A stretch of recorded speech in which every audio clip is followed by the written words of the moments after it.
네, 주식 랩소디 오늘도 여러분들과 함께 합니다. 자, 오늘도 저희가 또 미국 주식이 대세인 요즘 또 시장 상황에 맞게끔 다양한 이야기들과 함께요. 암호화폐, 최근에 핫하죠? 암호화폐 관련한 뉴스도 저희가 빠르게 좀 전달을 해드리도록 할게요. 네, 오늘도 함께 해주실 또 본부장님 인사 나눠볼게요. 본부장님 안녕하세요. 안녕하십니까. 반갑습니다. 네. 네, 나날이 또 인기가 많아진 저희 주식 네. 랩소디입니다. 자, 오늘 어떤 이야기부터 좀 나눠볼까요? 일단 뭐 TSMC가 핫하니까 TSMC 얘기 잠깐 하고요. 그다음에 이제 요즘에 여러분들 좀 궁금해하시는 주식 얘기도 주식 얘기인데 챗GPT랑 이제 유튜브가 어제 계정 공유를 좀 막 하기 시작해서 그거 이제 잠깐 좀 얘기를 해드릴까 하는데 일단 TSMC 얘기를 좀 해드릴까 하는데 TSMC가 이제 어제 자꾸 떨어지기 시작했어요. 어제 이제 폐장하면서 4%가량 주식이 급락했습니다. 그래서 194.68달러고 폐장 이후에 잠깐 올랐습니다. 그래서 195.70달러로 어제 이제 마감은 했어요. 폐장 이후에 약간 올라서 0.52% 올라가지고 1.02달러 잠깐 올랐습니다. 그래서 약간 오르긴 했는데 전반적으로 이제 TSMC가 떨어지고 있습니다. 그래서 모리스 창이라고 이제 창업자가 이제 반도체는 죽었다 이렇게 이제 자유무역은 반도체 죽었다. 이제 뭐 그 생태계가 죽었다 이렇게 말했더라고요. 예. 죽었다라고 이제 의미심장한 뭐그 뜬금없이 얘기는 하긴 했는데 약간 의미심장하고 화두를 던진 얘기가 아닌가라는 생각이 좀 들었습니다. 그래서 저는 이게 뭔가 많은 걸 시사하고 있는 게 아닌가라는 얘기를 했고요. TSMC가 급락하면서 엔비디아도 좀 떨어지기 시작했습니다. 커플링 같은 약간 이런 느낌이 좀 들었습니다. 근데 저는 이제 이런 거보다 TSMC보다 저는 화웨이 얘기를 좀 하고 싶어요. 저는 이제 요 얘기를 좀 하고 싶어요. 여러분들이 이제 약간 간과하고 있는데 화웨이가 올 초에 발표한 게 좀 있습니다. 이제 화웨이에 이제 엔비디아하고 화웨이하고 이제 경쟁하는 기사가 지난해부터 계속 나왔어요. 여러분 보시면 아시겠지만 어센트 910B에서 이제 이게 TSMC 그게 나왔잖아요. 네. 그 이게 어센트 910B가 이제 화웨이 그러니까 우리가 따지면 이제 그쪽으로 따지면 A100이랑 비슷한 거거든요. 그쪽 이제 저기 어디냐 엔비디아 쪽에 따지면 그쪽 칩하고 비슷한 겁니다. 그래서 이제 두 개가 이제 비슷한 그렇게 따지고 있는 건데 성능이 비슷하다고 했는데 오히려 더 낫다고는 좀 보고 있고 이제 더 낫다고 얘기하면서 이제 엔비디아 A100하고 비슷하다고 얘기하면서 경쟁하고 있다고 지난해까지만 해도 이제 그래픽 장치가 앞서가고 있고 뒤서가고 있고 뭐 눌러도 계속 앞서가고 있다 그런 얘기를 계속 하고 있었습니다. 그래서 이제 정말 중국이 앞서가는구나라고 하고 대대적으로 홍보를 하고 이제 중요한 건 이게 이제 갑자기 기사가 없어지긴 했는데 이게 여러분들 기사를 찾아보시면 아시겠지만 10월 달에 910C가 나온다고 했어요. 예, 근데 910C가 양산 체제가 나온다고 했습니다. 근데 지금 10월이 다 지나가고 있어요. 근데 910C가 엔비디아 H100하고 또 그거보다 훨씬 낫다고 했습니다. 그래서 이제 이게 AI 세 번째 하위에서 나오는 그래픽 저장 장치 기능을 갖춘 이제 어센트 910B보다 훨씬 더 업그레이드된 그런 거라고 하고 이게 했을 때 2조가 넘는 매출을 기록할 거라고 하웨이가 엄청나게 이제 할 거라고 했고 이게 SMIC라고 중국 파운드리 업체랑 같이 해서 만드는 그런 장비라고 했습니다. 근데 이제 이 기사가 쏙 들어갔어요. 초도 분량이 7만 개가 넘 거라고 하고 이제 기사가 지금 좀 나와야 되는데 아무리 찾아봐도 그 기사가 없는 거예요. 그래서 실제로 이게 이제 중국에서 기사가 안 나오는 건지 아니면 지금 이것 때문에 안 나오는 건지 저는 잘 모르겠어요. 이게 왜 이렇게 된 건지 아니면 실질적으로 이게 뭔가 최근에 문제가 생긴 건지 저는 약간 미스테리합니다. 그렇네요. 문제가 생겨서 생산이 안 되는 건지 아니면은 뭔가 눈치를 보고 아니면 이게 지금까지 이게 좀 뭔가 문제가 있었던 건지 이게 실질적으로 이걸 했던 건지 아니면 뭐 뭔가 이게 그동안 이게 정말로 이게 했던 게 아닌 게 아닌가 이게 정말 이게 문제점이 있었던 것인가 이게 TSMC가 뭔가를 도와줬던 것인가 이런 부분들이 뭐 계속 이렇게 가져가서 문제 제작을 실질적으로 얘네가 자체적으로 만든 게 아니라 뭔가 TSMC나 뭐 엔비디아 쪽에 뭔가를 했던 부분들이 TSMC가 도와준 게 아닌가라는 약간 이런 부분들이 그랬던 게 아닌가 뭔가 미국이 의심하는 정황이 뭔가 좀 그랬던 게 아닌가 왜냐하면 이게 지금쯤 자체적으로 개발을 했다 그러면 문제가 없었다면 지금쯤 뭔가가 나와야 되는데. 나오거나 뭔가 발표가 있어야 되는 게 아닌가라는 생각이 있고 그 다음에 이제 하웨이가 손잡고 이 어센트를 제조했던 그 SMIC 공동 CEO라는 분이 삼성전자 출신 대만인으로 이제 16년간 개발했던 양몽송이라는 분입니다. RSMC에서 이제 16년간 제작했던 분인데 이분이 이제 뭐 최근에 이제 네덜란드 SLML에 있던 분들 많이 데려갔어요. 근데 사실 SLML이 최근에 실적이 되게 슈퍼 의리였는데 실적이 엄청나게 많이 떨어졌어요. 이런 부분들도 사실은 그동안 실적이 엄청 좋을 거라고 생각을 했었는데 생각보다 실적이 많이 안 좋아졌어요. 이게 실적이나 이런 것들이 많이 안 좋아진 걸 봤을 때 실적에 대해서 기본적으로 그동안 우리가 많이 모르고 있었던 게 아닌가. 기본적으로 많이 실적에 대해서 뭔가 많이 감춰져 있었던 게 아닌가 이런 생각이 좀 많이 들 정도로 이게 좀 뭔가 제가 볼 때 좀 문제가 있는 게 아닌가. 이게 정말 이게 투명하지 않게 뭔가 계속 진행되고 있었던 게 아닌가라는 생각이 좀 드는 느낌이 좀 듭니다. 이런 전반적으로 진짜로 이게 중국이 계속적으로 뭔가를 개발해 왔던 것인가 정말로 그런 게 약간 좀 궁금합니다. 저는.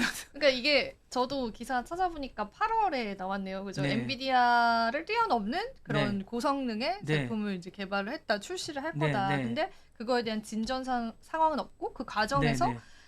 TSMC의 이제 논란들이 네네. 나왔던 거죠. 네네. 그래서 정말로 이런 중국의 기술 발전에 TSMC가 도움을 계속 주고 있었던 건 아닐까. 그러니까 그런 이제 합리적인 어, 의심 약간 약간 그런 예. 물증은 없지만 네네네. 이런 심증적인 의심들이 계속 약간 가게 있을 되는 수 것 있고 같아요. 근데 사실은 이제 10월에 이제 대대적으로 나올 거라고 기사들이 계속 나왔고 맞아요. 10월이 다 지나가고 있는 상황이고 사실은 이게 나와서 910C가 이제 대대적으로 뭔가 아니 블랙웰이 화제가 될 게 아니라 이런 것들이 물론 다른 분야긴 합니다. 인공지능 칩이기 때문에 이게 완전 다른 분야긴 한데 엔비디아 H100하고 맞먹는 기술이라고 하고 요게 이제 들어보니까 엄청나다고 합니다. 지금 멀티 다이징 패키징도 있고 뭐 여러 가지로 이제 HBM 메모리 동칩이라고 해서 엄청난 기능을 가지고 실질적으로 있다고 하면 엄청난 기능이라고 합니다. 이게 뭐 우리나라도 따라갈 수 없을 정도로 중국에서 뭐 엄청나게 발전된 기능이라고 하는데 화웨이가 SMIC라는 곳과 손잡고 만들었다고 하는데 이게 진짜 SMIC가 이 정도 기능이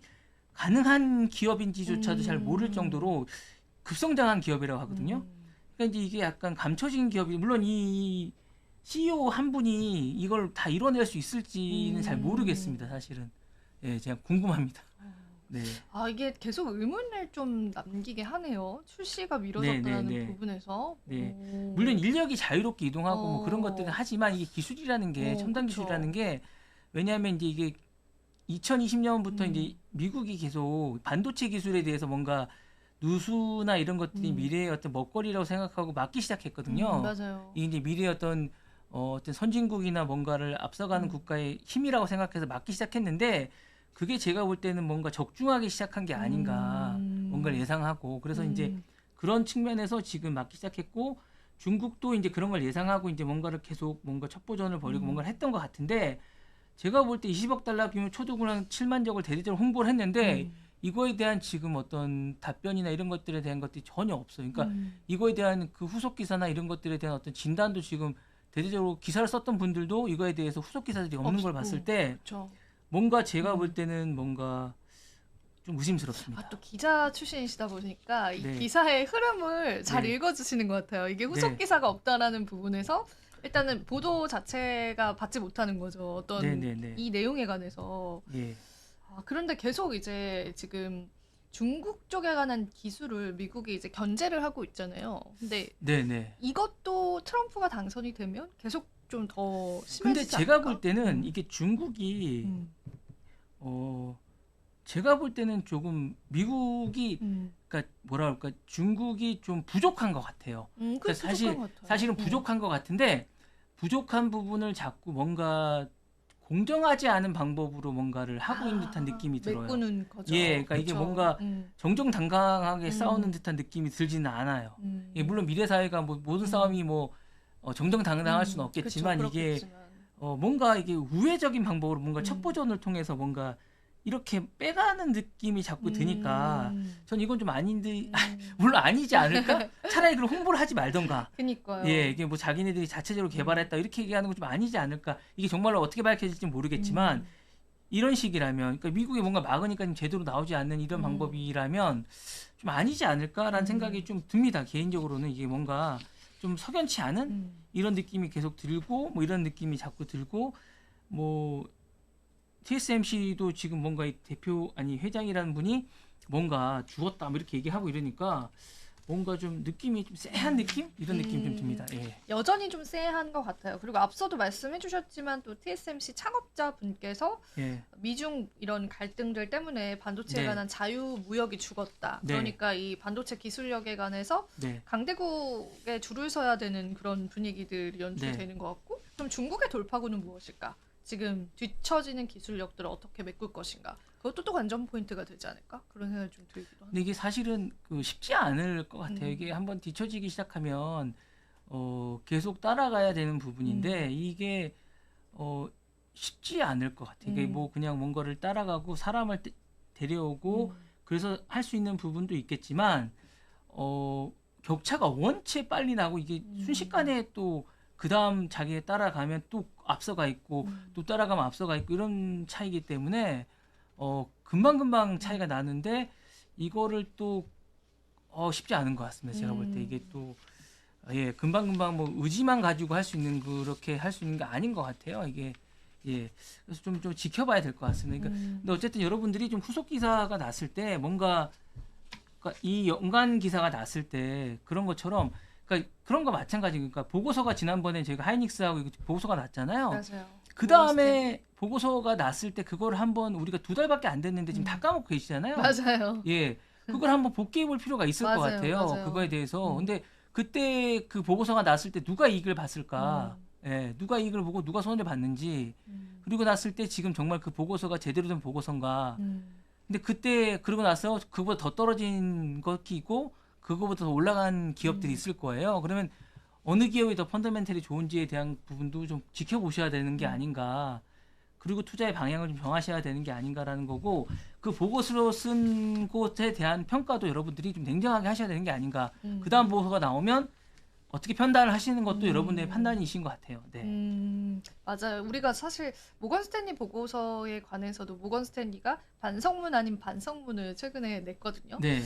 나의 평가가 완전히 틀렸다라고는 이야기하지 않고 굉장히 애매하게. 그것도 제가 볼 때는 좀 네. 무책임한 것 같아요. 네, 그렇게 반성도 제대로 해야 되는데 안 하더라고요. 미국스럽지 않아요. 그러니까요. 예, 그게 미국스러운 네. 게 아니거든요. 미국 분들은 그렇지 않아요. 그래요? 예, 그 미국스럽지 않아요.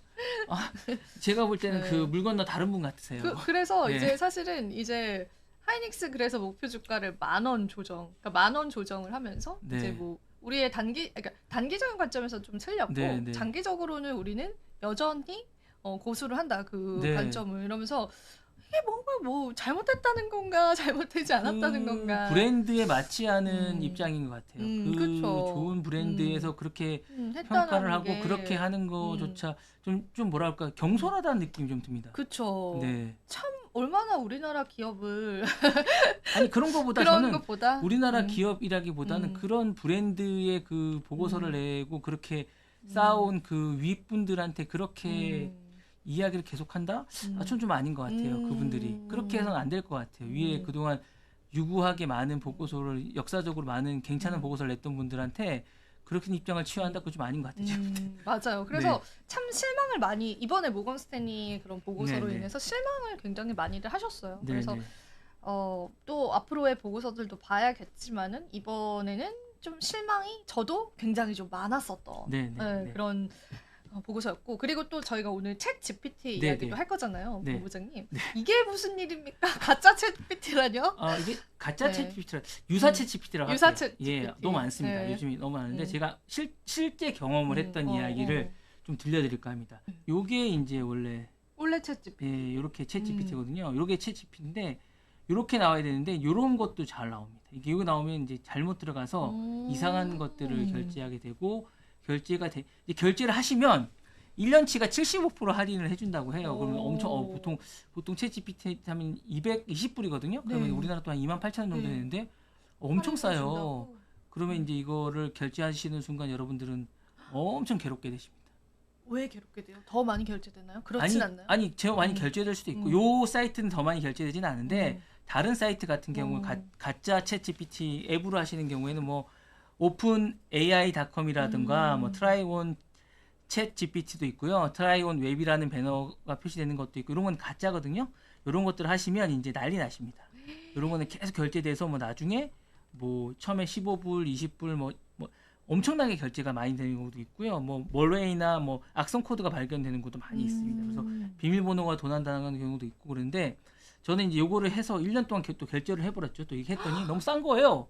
75%를 할인해 준다는 거예요. 그래서 1년짜리 결제를 또 해버렸어요. 그래서 1년짜리 결제를 했더니 어떻게 됐어요? 그래서 결제가 됐어요. 네, 그런데 그 이제 활용을 써보셨어요? 아니 이제 딱 보니까 근데 좀 이상한 거예요. 네. 느낌이 쎄한 거예요. 네. 메일을 이제 환불 메일을 보내게 되면 메일을 주소를 이분들이 어떻게 하냐면 잘못 올려놔요. 그래서 못 보내게 돼 있어요. 계속 반송이 돼서 와요. 대박이다. 네, 그래서 반송이 돼서 와서 계속 보냈더니 계속 로봇이 반송을 시켜요. 에러를 시켜요. 에러를. 보통 이제 제가 이 사례를 읽어보니까 해지를 하신 분이 거의 없어요. 근데 어떻게 해지를 하셨어요? 불길의 집요하게? 불길의 의지로. 예. 불굴의 의지로? 예, 그러니까 대단하다. 제가 메일을 한 10번 정도 보내고 링크를 타고 가서 메일을 계속 보냈습니다. 그러니까 여러 가지 메일을 계속 찾고 관련된 메일을 계속 찾다가 계속 해지를 안 해주시길래 계속 해지를 해달라고 했습니다. 그랬더니 이제 그제서야 그쪽에서 해지 메일이 왔어요. 자기네가 담당자가 아니라고 하는 메일이 왔었습니다. 그래서 이제 그제서야 걔네들이 해지를 해주더라고요. 그러니까 그게 되게 위험하고 그나마 저는 좀 이게 유사 메일이라서 그나마 좀 괜찮았고요. 보통의 경우는 그 해지를 잘 안 해준다고 합니다. 그러니까 여러분들이 하실 때 이런 것들을 하실 때 안 되는 경우가 많고 저는 이제 그래서 이제 또 했던 것 중에 하나는 은행에 전화를 걸었습니다. 아, 그것도 방법이죠. 은행에 전화를 했더니 은행이 뭐라고 하냐면 본인이 결제를 했기 때문에 해줄 수가 없다고 합니다. 그래서 일단 그러면 반송이 계속 돼서 온다 그렇게 얘기를 했더니 은행 쪽에서 뭐라고 하냐면 그러면 그 과정을 다 녹화를 하거나 과정을 다 캡처를 해달라고 합니다. 예, 그래서 일주일 정도 계속 그렇게 과정을 녹화를 하면서 자신들에게 보내주면 이게 이런 과정을 거쳐서 그쪽에서 안 된다고 하면 이제 환불을 해준다는 과정이 있다고 합니다. 근데 이게 정확하게 해주는지 안 해주는지 모르겠습니다. 근데 어쨌거나 이제 이렇게 힘든 과정들이 있기 때문에 뭔가를 결제를 하실 때는 뭔가 이상하다 싶으시면 한 번 정도 고민을 해보시고 결제를 하시는 게 나을 것 같고요. 요즘에는 더더군다나 이 챗GPT뿐만 아니라 여러 가지 창들이 유사 창들이 너무 많습니다. 그러니까 조심하셔야 됩니다. 그러니까 이런 것들이 자기네들은 챗GPT라고 한 적이 없다라고 얘기를 하기 때문에 그냥 뭐 오픈 챗GPT라든가 뭐 오픈 뭐 GPT라든가 이렇게 했다고 하는 겁니다. 그러니까 자기네들은 뭐 그 챗GPT라고 한 적이 없다고 하고 그다음에 보시면 이게 광고를 합니다. 이쪽에 광고를 하기 때문에 상행위에 노출이 됩니다. 그러다 보니까 여러분들이 속기 쉽고 너무나 이게 어쩔 수가 없는 거예요. 그러니까 근데 너무 억울하거든요. 어디 얘기할 데도 없고 영어가 또 이제 다 영어로 돼 있기 때문에 그러니까요. 힘듭니다. 뭐 채팅도 영어로 다 해야 되거든요. 쉽지가 않고 그리고 그분들이 영어로 얘기하는 게 다 로봇이 보시기 때문에 대화를 되게 힘들게 해야 됩니다. 이게 뭐 사람이 하는 게 아니고 요즘은 다 보시 하거든요. 그러니까요. 예, 로봇이 다 하기 때문에 채팅이 너무 힘듭니다. 그래서 소통의 한계가 있죠. 예. 그래서 대화도 되게 엄격해서 거기 맞는 이야기를 딱딱 적당하게 해야지 대답도 적당하게 오는 거지 알고리즘에 맞지 않는 대화를 하면 다 이상하게 벗어납니다. 그렇기 때문에 이게 좀 그래서 어쨌든 되게 힘들게 되는데 그리고 꼭 확인 메일을 받으셔야 됩니다. 그러니까 확인 메일을 받으시고 그걸 받고 나서 이 대화를 끊으셔야지 안 그러면 뭐 채팅을 하거나 대화를 하실 때도 그걸 받지 않으시면 의미가 없습니다. 쉽게 접근이 안 되기 때문에 꼭 그거를 받고 하셔야지 되게 이 뭐랄까 이 만드신 분들이 되게 좀 의도가 아주 못됐고 그리고 이제 이 기한을 정해 놓습니다. 그리고 환불할 때 원칙을 정해 놓습니다. 보통 이런 거 챗GPT 같은 경우 이제 GPT 유사 GPT 같은 경우에는 그 10번 이하로 쓰거나 뭐 5번 이하로 쓰고 기간을 뭐 5일이나 10일 정도 안에 해야 된다고 정해 놓습니다. 그 안에 환불 규정을 딱 정해 놓습니다. 제가 썼던 거는 9월에 만들었더라고요. 어머. 만들지도 얼마 안 됐어요. 9월 23일인가 만들었더라고요. 제가 이제 쓴 게 이제 10월이니까 한 달밖에 안 됐더라고요. 트리키에서 만들었으니까. 트리키에. 예. 트리키입니다. 예, 트리키에. 예. 그러니까 조심하십시오. 예. 예. chatgpt.com 챗봇 API. 대박이다. 아니, 근데 그게 이제 환불받는 과정이 얼마나 번거롭고 귀찮으셨겠어요. 네. 7만 원 받은. 근데 이게 문제는 그러니까. 7만 원에서 끝나는 게 아니라 계속 연속적으로 나간다는 겁니다. 그러니까 이게 자동 결제로 네, 자동 결제고 다 쉽지가 않습니다. 예. 그리고 이제 이분들이 자기네들은 결제 의무가 없기 때문에 결제는 그 챗GPT 같은 경우는 그쪽으로 넘기게 되기 때문에 계속 그쪽으로 넘어가기 때문에 결제와 이제 자신들이 집행하는 건 서로가 다릅니다.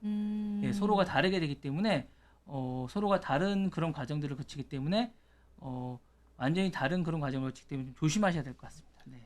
진짜 여러분 오늘 이야기 잘해주신 게 챗 GPT에 관한 스캠 사이트라고 하거든요. 이런 게. 그래서 네네. 스캠 사이트 유사 사이트에서 자동 결제를 하시게 되면은 이게 튀르키예 이제 산이고 네. 또 이거 말고도 많을 거예요. 여러 네. 가지의 이제 유사 사이트들이 있을 텐데 거기서 여러분들 자동 결제를 신청을 해버리면 이게 굉장히 내용이 복잡해지기 때문에 네.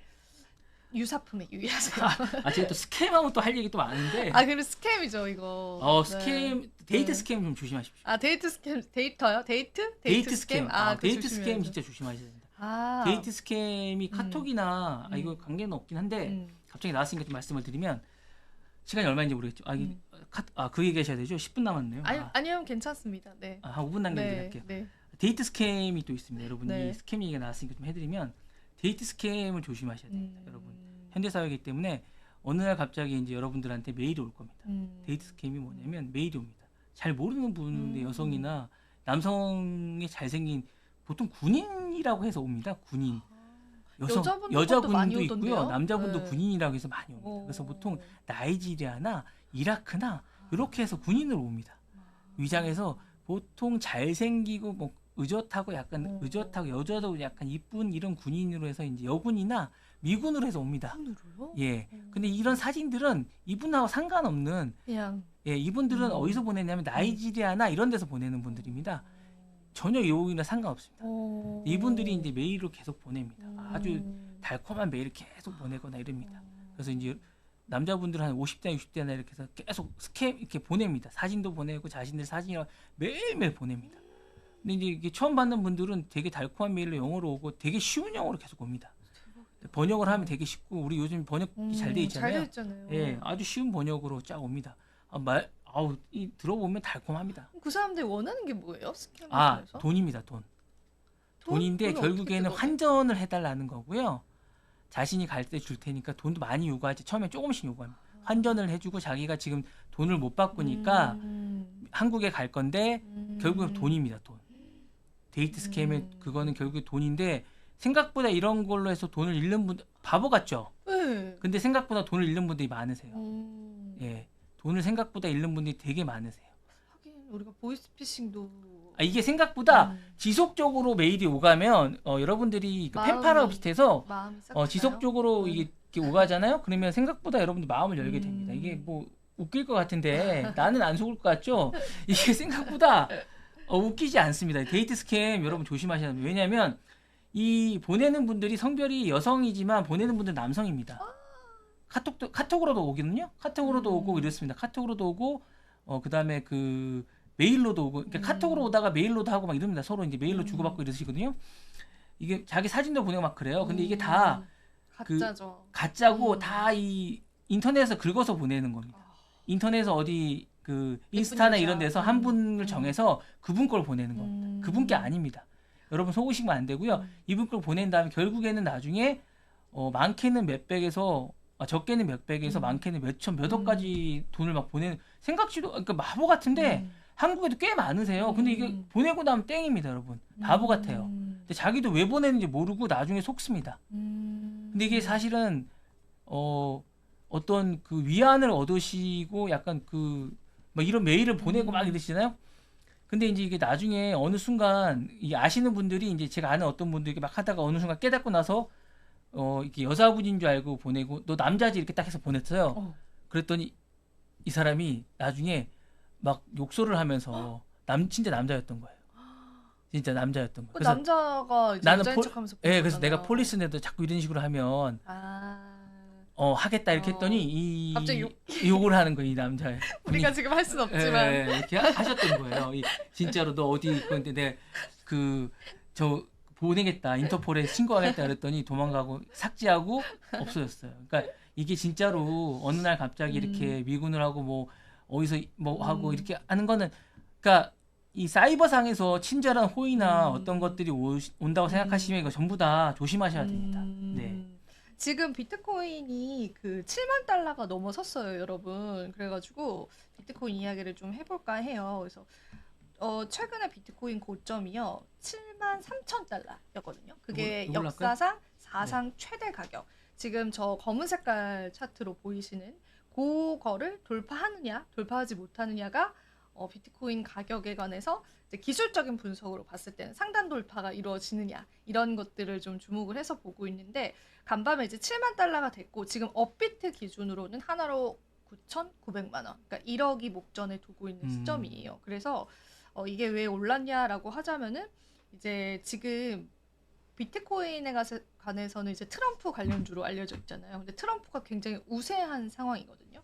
그래서 이제 트럼프가 당선될 가능성이라 또 트럼프랑 지금 가장 열심히 유세 활동을 하고 있는 게 일론 머스크인데 이제 일론 머스크가 비트코인을 비롯한 코인을 우리 자율주행 차량이라든지 뭐 테슬라 차량의 결제 시스템으로 탑재할 수 있을 것이다. 이런 발언을 한 적이 있었거든요. 그래서 그런 부분들 때문에 영향을 받고 있고 제가 말하는 순간 비트코인 7만 1,000달러 선 돌파해서 조금만 더 돌파하면은 고점 돌파가 될 것 같습니다. 그래서 지금 보여드리는 이 차트는 비트코인에 관한 ETF에 관한 유입량을 나타내는 거예요. 그래서 보시면은 기준선이 이렇게 있고 초록색과 빨간색이 있잖아요. 이 시장에서 하루 동안 비트코인 ETF에 관해서 들어갔다 나가는 돈들이 이제 수만 번, 수백 번 이렇게 반복이 되겠죠. 그 총량을 봤을 때 오늘은 총 유입이다라고 하면은 초록 색깔 선으로 이렇게 솟아 있는 거고요. 오늘 시장에서는 총 유출이다. 판 사람이 더 많았다라고 하면은 이렇게 빨간색 선으로 밑에를 가리키고 있습니다. 굉장히 여러분들이 쉽게 보실 수 있는 차트이기 때문에 이거를 토대로 오늘 빠르게 말씀을 좀 드려볼게요. 그래서 최근에 이제 비트코인에 관해서 보시면 초록색이 굉장히 많이 뻗어져 있죠. 그러니까 빨간색도 있지만 이거는 이제 최근에 비트코인 ETF에 관한 유입량들, 투자자들의 관심도가 그러니까 사려고 하는 사람들이 계속 더 많았다라고 보시면 되고 지금 비트코인이 중간중간에 고점을 찍잖아요. 이 차트, 검정색 차트로. 그때 눈에 띄는 게 초록색 차트들이 이렇게 쭉쭉 솟아 있는 게 보이실 거예요. 그러니까 그만큼 비트코인 ETF에 관한 유입량들이 많을수록 비트코인도 계속 고점을 찍어가는 형태의 패턴을 보인다라는 거죠. 아까 이제 본부장님 디커플링 말씀해 주셨는데 요거는 이제 커플링 되어가는 그러한 모습들이 보여지는데 지금 맨 위에 이제 비트코인에 관해서 우리가 알아야 될 뉴스 헤드라인들이 있어요. 그 중에 한 가지는 스탠다드 차타드 은행에서 글로벌 굉장히 이제 유명한 은행이죠. 선거 전까지 비트코인 7만 3천 달러까지 갈 것이다. 전고점을 뚫을 수 있을 것이다라고 좀 내다보고 있습니다. 그리고 그 외에도 이제 많은 전문가들도 굉장히 긍정적으로 비트코인의 흐름을 보고 있다라고 보시면 되고 다음 장 한번 같이 볼게요. 이거는 이제 비트코인에 관한 ETF가 최근에 유입이 최근 들어서 가장 좋았는데 어느 정도 수준이었냐면은 최근 유입이 지금 우리가 비트코인 ETF 처음 출시됐을 때만큼의 이제 유입량까지도 올라왔다라고 하는데 이게 어떤 차트냐면은 여기 맨 밑에 보시면은 비트코인에 관해서 IBIT, FBTC 이렇게 나와 있는데 이건 이제 비트코인을 운용하는 11개 정도의 운용사가 있잖아요. 그 운용사들의 점유율을 나타내는 거예요. 그래서 이 노란 색깔 선이 우리가 잘 알고 있는 최대 거대 운용사인 블랙록이 차지하는 점유율이고 그 다음이 피델리티라는 또 미국의 유명한 은행이 있거든요. 그 글로벌 은행이 피델리티가 차지하는 거고 그 다음이 이제 아크 인베스트먼트 뭐 이런 운용사들의 점유율을 나타내는 건데 지금으로서는 점유율이 지금 IBIT, 블랙록이 가장 많고 그 다음 2위가 피델리티고 이제 그 다음이 이제 아크 인베스트먼트 뭐 이런 순위다라는 걸 나타내는 겁니다. 그래서 지금 시장에서 블랙록이 라는 이제 거대한 자산 운용사들이 비트코인에 관한 매수도 계속 이어오고 있다라고 해요. 그래서 기관들의 큰 손도 유입이 되고 있고 그리고 트럼프라는 모멘텀도 비트코인이 가지고 있고 그리고 비트코인 ETF에 관한 나스닥 시장에서의 흥행성 여부도 계속 이어져 오고 있기 때문에 이 비트코인의 가격에 관해서 저도 사실은 조금은 전망을 좋게 볼 수밖에 없는 시점인 것 같습니다. 그래서 스탠다드 차타드가 얘기했던 선거가 지금 2주도 안 남았거든요. 그 전까지 7만 3천에 도달을 할지 그거는 저희가 또 계속 지켜보면서 이야기를 좀 나누면 좋을 것 같고 지금 거의 하나로 1억 원 가까이 도달을 하려고 하고 저희가 방송이 방영될 당시에 또 돌파를 했을지 안 했을지도 좀 궁금합니다. 그래서 지금 시점의 가격이랑 또 우리가 ETF에 관한 현금에 관한 자금 유출과 유입 흐름들 요거 여러분들 온체인 데이터라고 하거든요. 온체인 데이터 보시면서 같이 좀 체크를 해보시면 좋을 것 같습니다. 자, 비트코인 브리핑은 여기서 좀 맞춰보도록 하고 저희가 5분 정도 남았습니다. 본부장님 오늘 못한 내용들 좀 있잖아요. 예. 네, 추가적으로 5분이 남은 건가요? 네, 저희가 5분 저는 늦게 시작을 시간이 해서 네, 5분 남은 줄 정도 몰랐습니다. 남아서 제가 그거, 이제 네, 어제 이제 준비한 거. 그러면 조금 준비한 거 더. 마저 하겠습니다. 네. 그러면 저희가 이제 그 OTT 서비스 음. 관련해서 좀 얘기를 하겠습니다. 맞아요. 왜냐하면 이제 OTT 서비스 관련해서 이제 저희가 음. 그 최근에 이제 넷플릭스가 음. 구글 계정을 막으면서 이제 그걸 했잖아요. 저희가 이제 공유 공유 계정을 못하게 막으면서 했죠. 이제 엄청나게 매출이 많이 늘어서 이제 음. 그랬었는데 그 이게 뭐 편법이긴 한데 음. 그 유튜브가 음. 특징 중에 하나가 그 많은 분들이 이제 구독료 절감 때문에 국가별로 구독료가 달라요. 그건 알고 계십니까? 저는 그거 들어보긴 했어요. 들어보긴 했는데 네. 그게 국가마다 얼마나 차이가 있는지는 몰라요. 근데 그거 많이 차이가 궁금해요. 납니다. 터키가 네. 3,800원이고 인도가 아. 뭐 6,400원이고 진짜 싼 데는 뭐 7달러인데 근데 그거 기준이 뭐예요? 그러니까 나라가 잘 살면 좀 더 부과하는 그런 것 건가? 같아요. 아, 그래서 그런가요? 뭐 그리고 이제 아. 기본적으로 이제 더 중요한 건 음. 우리는 가족 공유제 같은 걸 아는데 음. 가족 요금제 같은 게 있어요. 음. 네, 우리나라는 그런 게 없잖아요. 네. 가족 요금제 같은 게 네네네. 없잖아요. 이게 가족 요금제에 가족들끼리 쓸 수 있게 묶어주는 게 좀 있어요. 그래서 이제 뭐 이렇게 한 여러 명이 쓸 수 있게끔 한 아이디로 네. 지역과 상관없이 네네. 그런 요금제들이 아. 있어요. 패밀리 요금제 같은 게. 아. 근데 이제 우리나라는 이제 그게 없는데 이제 그렇게 쓸 수 있게끔 묶어주는 데가 있어요. 그러니까 그래서 이제 우리나라 사람들이 이제 VPN이라고 그래서 이제 그거를 이제 깔아서 우리나라가 아닌데 우리나라 요금제가 비싸니까 우리나라 보통 이제 한 14,000 얼마 정도 되는데 그 요금제가 최근에 올라서 너무 비싸니까 우회하는 방법으로 요금제를 많이 뭐 그렇게 쓰면 안 되지만 그렇게 이제 많이 쓰시고 있었던 것 같아요. 보니까 많은 분들이. 그래서 VPN 이용자들이 선호하는 나라가 이제 터키, 그다음에 인도네시아, 아르헨티나 뭐 이런 분들, 파키스탄 이렇게 해서 많이 쓰셨던 것 같아요. 보니까 뭐 3,800원 뭐 이렇게 해서 5,000원, 뭐 6,400원, 뭐 파키스탄 이렇게 해서 많이 쓰셨던 것 같고 나이지리아도 같은 경우는 진짜 싼데 740원이었어요. 와. 대박인데요? 네. 본부장님? 근데 이런 거 다 막았어요 최근에. 아. 그래서 이제 뭐 점차 막히는 나라가 많이 났었는데 근데 최근에 어제 날짜로 거의 다 막아버렸어요. 아니 왜 갑자기 이렇게? 그러니까 이게 이제 정책이 수익률이 이제 최근에 유튜브가 생각보다 활용도가 많이 나왔는데 수익률이나 주가나 이런 것들이 생각보다 이제 많이 좋지가 않은 것 같아요. 수익성이 좀 없었나 봐요. 지금까지 한 것들이. 그러니까 이제 그렇다 보니까 이제 전체적으로 넷플릭스 하는 정책이나 이런 것들을 많이 따라가는. 따라하려고. 그래서 이제 정치적으로 그런 것들 단속이나 이런 것들이 이제 계속 하는 우회 정책이나 이런 것들이 약간 느슨한 부분들을 좀 더 강화시키는 방향으로 가는 듯한 느낌이에요. 수익 구조 변화에 관한 정책들을 우리가 또 눈여겨보면 좋을 것 같습니다. 자, 주식 랩소디 저희 어느덧 또 마칠 시간이 됐습니다. 네. 자, 오늘도 여러분들에게 도움 되셨기를 바라고요. 내일 더 재밌는 정보로 저희 찾아뵙도록 할게요. 여러분 안녕. 안녕히 계십시오.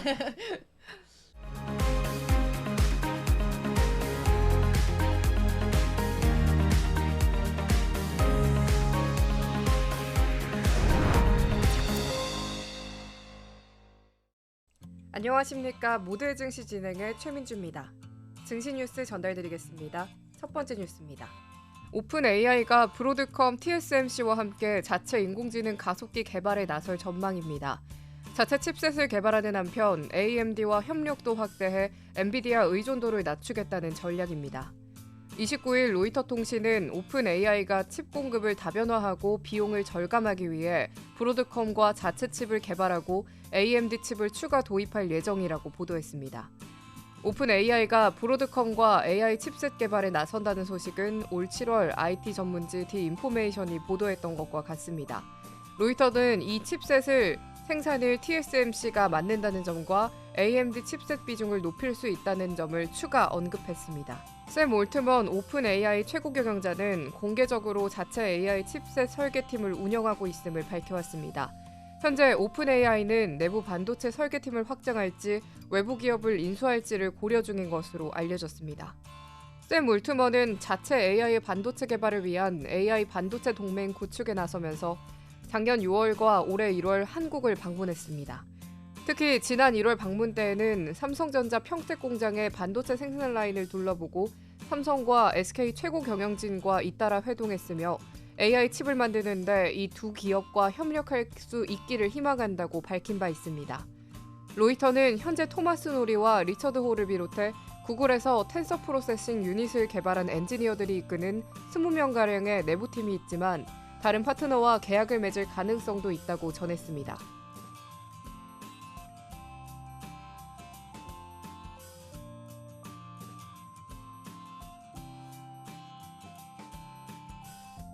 조 바이든 미국 행정부가 반도체, 인공지능 등 첨단 분야에서 중국으로 가는 돈줄을 통제하고 나섰습니다.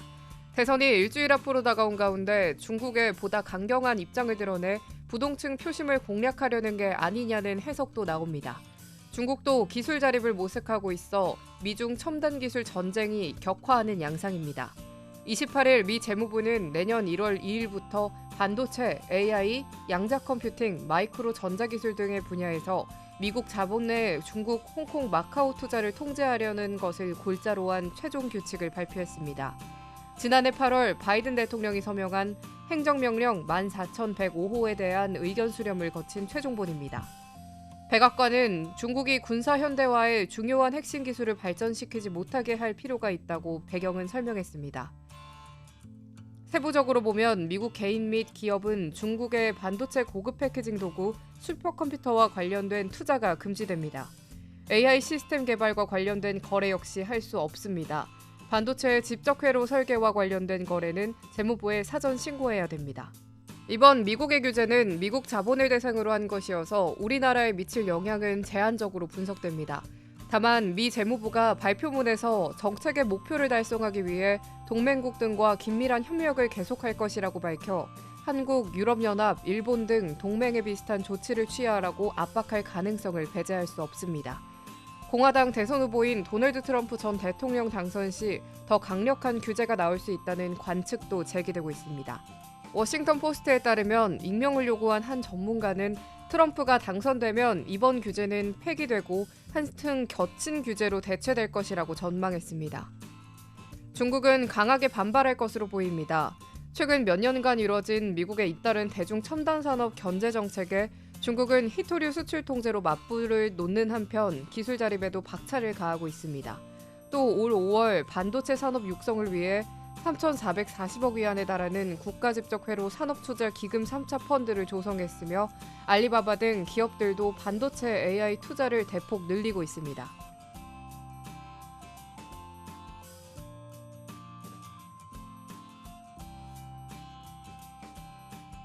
엔비디아와 함께 인공지능 가속기 시장을 이끌고 있는 AMD가 3분기 호실적에도 애매모호한 향후 전망에 시간외 거래에서 폭락했습니다.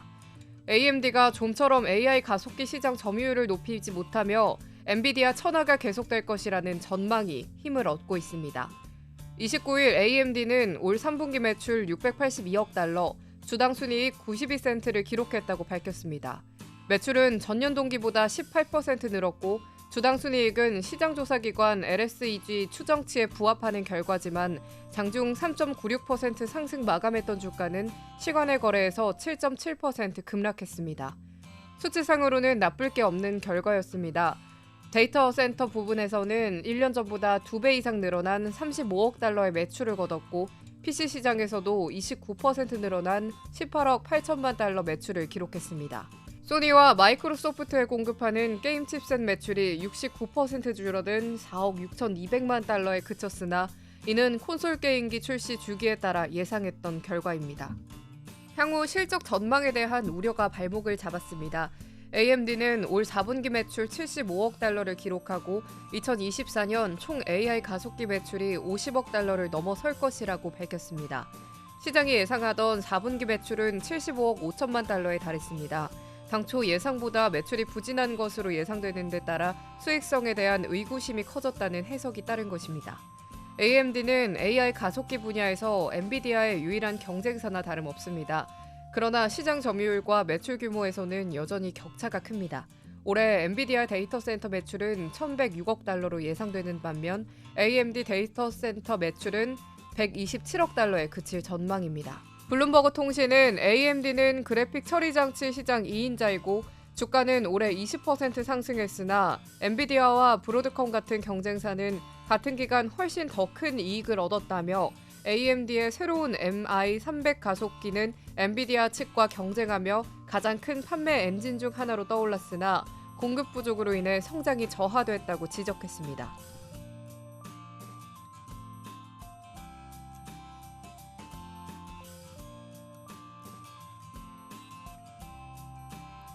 일론 머스크 테슬라 최고 경영자가 저출산 문제를 언급하며 한국 인구가 지금의 3분의 1보다 훨씬 적어질 것이라며 붕괴 가능성을 우려했습니다.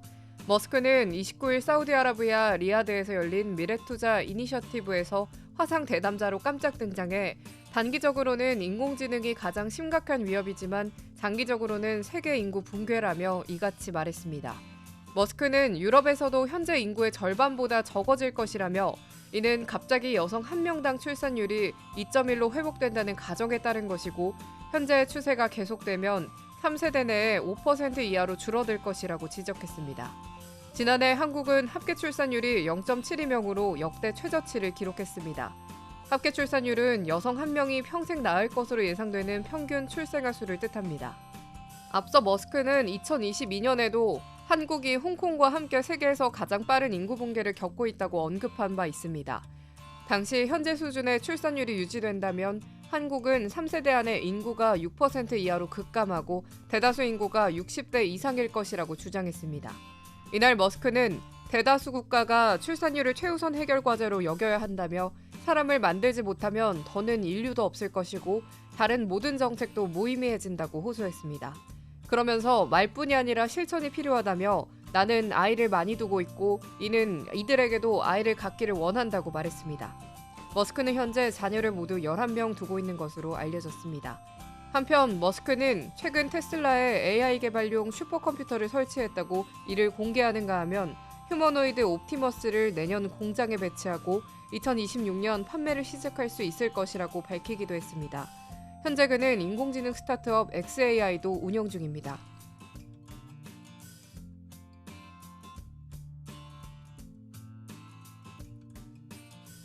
글로벌 주요 투자은행 수장들이 올해 미 연방준비제도 연준이 금리를 2번 연속 내리지 않을 것이라는 뜻을 밝혔습니다.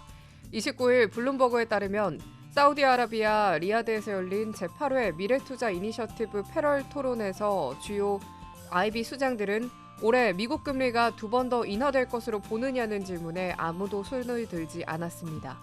이 자리에서는 골드만삭스, 모건 스탠리, 스탠다드 차터드, 칼라일 그룹, 아폴로 글로벌 매니지먼트 스테이트 스트리트 등의 금융사 수장들이 참석했습니다. 다만 다수의 참석자들은 연말까지 한 번 더 금리를 인하할 수 있다는 데 동의했습니다. 연준은 다음 달 6, 7일과 12월 17, 18일 연방공개시장위원회를 열고 금리를 결정합니다. 데이비드 솔로몬 골드만삭스 최고 경영자는 선거가 끝나고 정책이 명확해질 때까지 통화 정책을 생각하는 것은 어려워 보인다고 말했습니다. 지난 9월 연준은 FOMC에서 금리를 4.75%에서 5.0%로 0.5%포인트 인하했습니다. 블룸버그는 현재 많은 트레이더들이 올해 연준이 금리를 2번 더 인하하고 내년 말에는 3.5%까지 낮출 것으로 보고 있다면서 시장의 베팅이 과장된 것일 수 있다고 지적했습니다. 블랙록의 레리 핑크 CEO 역시 이날 우리는 일부 사람들이 예측하는 것처럼 금리가 낮아지는 것을 보지 못할 것이라고 분석했습니다.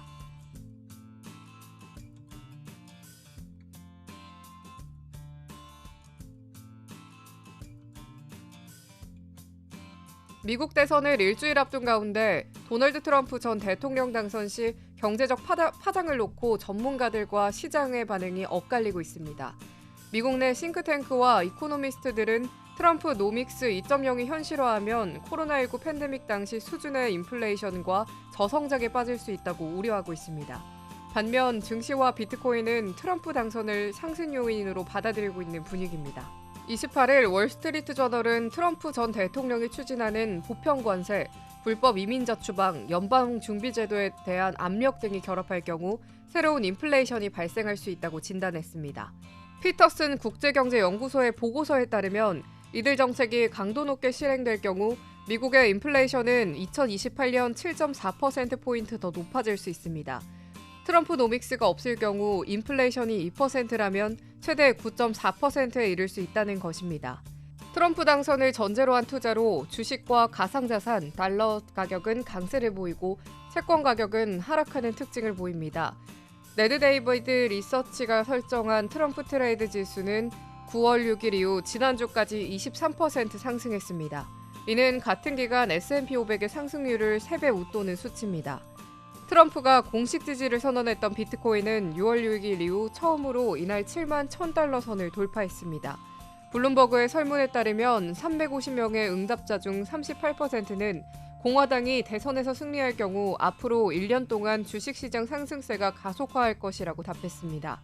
반면 민주당 후보 당선 시에는 13%만이 증시 상승을 전망했습니다. 경제 불확실성과 증시 흐름 사이에 디커플링에 대한 우려도 나오고 있습니다. 또 트럼프의 당선을 전제로 한 투자 자체가 섣부르다는 지적도 나오고 있습니다. 잭슨홀 이코노믹스의 창립자 레리 해서웨이는 시장은 트럼프가 극단적으로 가지 않을 것이라고 낙관하거나 트럼프 정책의 모순에 대해 알아차리지 못하는 것일 수 있다고 지적했습니다.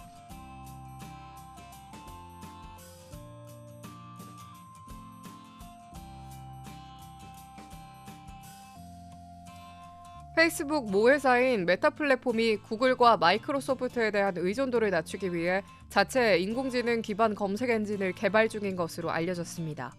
IT 매체 디인포메이션에 따르면 익명의 소식통은 메타가 웹크롤링을 통해 자동으로 정보를 수집, 분류, 저장하는 시스템을 개발하고 있으며 이를 바탕으로 소셜미디어 사용자가 시사 문제에 대해 질문하면 AI 챗봇이 대화형으로 답변할 수 있는 기술을 준비하고 있다고 전했습니다. 현재 메타는 자사 플랫폼인 페이스북, 인스타그램, 왓츠앱에서 제공하는 AI 챗봇 메타 AI가 주식, 뉴스, 스포츠와 같은 질문에 대답할 때 구글의 구글 서치와 MS의 빙에 의존하고 있습니다. 그러나 메타는 장기적으로 AI가 외부 검색 엔진 없이 자체적으로 필요한 정보를 처리하고 기업 광고와 같은 복잡한 업무를 수행하는 시스템을 목표로 하고 있습니다. 이러한 메타의 움직임은 오픈 AI의 챗 GPT가 인기를 끌며 생성형 AI 경쟁이 치열해지는 가운데 발생한 것으로 분석됩니다. 구글은 자사 AI 모델 제미나이를 검색 등 핵심 서비스에 활용하고 있으며 오픈 AI도 주요 투자자인 MS의 빙을 이용해 시사 질문에 답변하고 있습니다. 사용자들이 기존 검색 엔진 대신 AI 챗봇을 더 많이 사용하는 추세도 반영된 것으로 보이며 메타는 구글과 MS가 언제든 협력 관계를 중단할 가능성에 대비해 자체적인 해결책을 마련하려는 평가도 있습니다. 이는 2021년 애플이 개인정보 수집을 제한하면서 메타의 광고 매출에 큰 타격을 준 경험에서 비롯된 결정으로 풀이됩니다.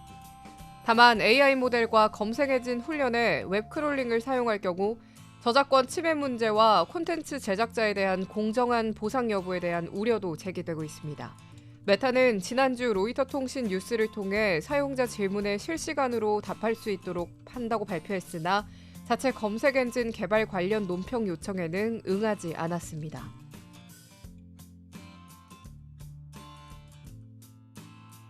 이상으로 모두의 증시 마칩니다. 본 방송에서 전달드린 내용은 투자 판단에 대한 조언일 뿐 자산의 상승과 하락을 보장하지 않습니다. 시청해주신 여러분 고맙습니다. 본 방송에서 제공하는 투자 정보는 투자 판단에 대한 조언입니다. 방송에서 제공하는 주식의 가치, 가격 상승 및 하락에 대해서는 방송사에서 보장하지 않습니다.